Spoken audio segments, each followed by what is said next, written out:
আমি অনেক জায়গায় দেখতে পাচ্ছি বাংলা ভাষায় কথা বললে তার পেছনে একটা অনুপ্রবেশকারী তকমা লাগিয়ে দিয়ে তাদের উপর অত্যাচার করা হচ্ছে।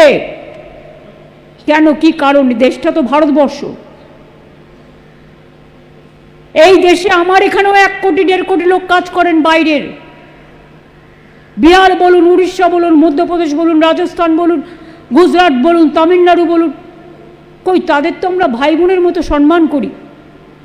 তাহলে আমাদের লোকেরা কি অপরাধ করলো যে আজকে তাদের উপরে সন্ত্রাস চালাতে হবে, বুলডোজার চালাতে হবে, আমাদের অস্মিতাকে অসম্মান করতে হবে, আমাদের ভাষায় কথা বলা কি অপরাধ?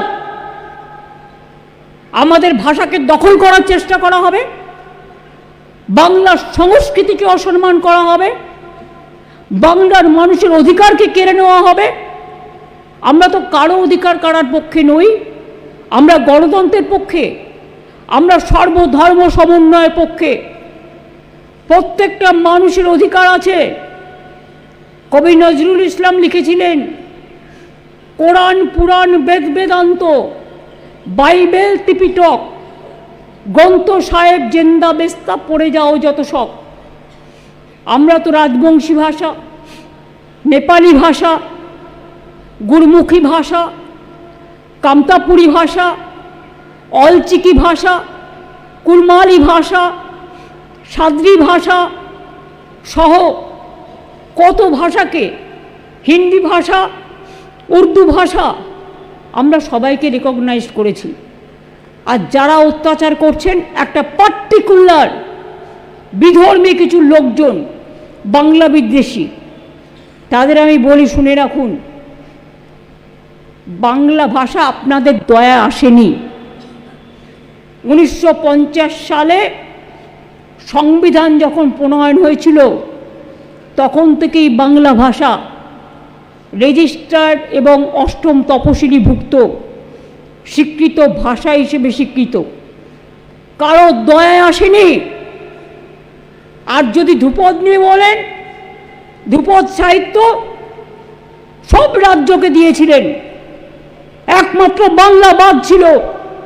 আমি ব্রাত্যকে থ্যাঙ্কস জানাই এই কারণে, ওরা বাংলা সাহিত্য একাডেমি থেকে 10 বস্তা বই রিসার্চ করিয়ে আমরা দিল্লিতে পাঠিয়েছিলাম, যেটা তারা অস্বীকার করতে পারে না, উইথ এভিডেন্স। আগের বার সাহিত্য একাডেমি দিল্লির, যেটা এখানকারটা ছেড়ে দিন, আমাদের সবাইকে দিই, আমার একটা বই সিলেক্ট হয়েছিল, তাই বাংলাকে বাদ দিয়েছিল। আমি ওদের কোনো উপহার পাওয়ার জন্য লালায়িত নই। আমি মনে করি মানুষের উপহারই আমার কাছে সবচেয়ে বড় উপহার। কিন্তু দয়া করে এবছরও আপনারা বাংলাকে দেননি। কেন দেননি? বাংলায় সাহিত্যিক নেই, বাংলায় সাংস্কৃতিক মনোনীত লোক নেই, বাংলা কবিতা লেখে না, বাংলা গান রচনা করে না, বাংলা গান গায় না, বাংলায় সংস্কৃতি প্রবণ মানুষ নেই, বাংলায় চলচ্চিত্র নেই, বাংলায় টেলি নেই, বাংলায় টলি নেই। বাংলাকে এত অসম্মান কেন করেন?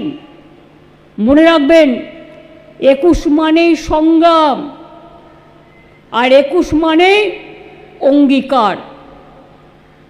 জান দেব তবু মান দেব না। মনে রাখবেন, মানব না বাংলার অসম্মান। আজকে বাংলার ওপর চলছে হামলা। এত কিসের তাড়াহুড়ো?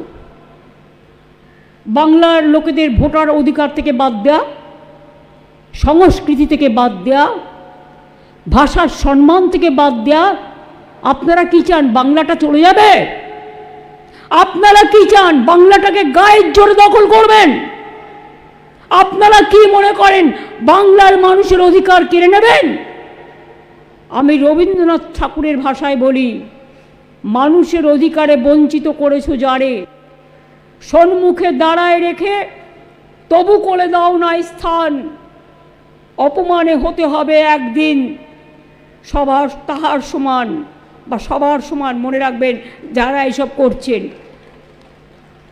বাংলা না থাকলে স্বাধীনতা আন্দোলনের জন্ম হতো না, বাংলা না থাকলে নবজাগরণ হতো না, বাংলা না থাকলে সামাজিক সংস্কার হতো না, বাংলা না থাকলে সতীদাহ প্রথা রোধ হতো না, বাংলা না থাকলে বিদ্যাসাগর যে বিধবা বিবাহ চালু করেছিলেন, শিশু বিবাহ বন্ধ করেছিলেন, তা হতো না। বাংলা না থাকলে কে গাইতো?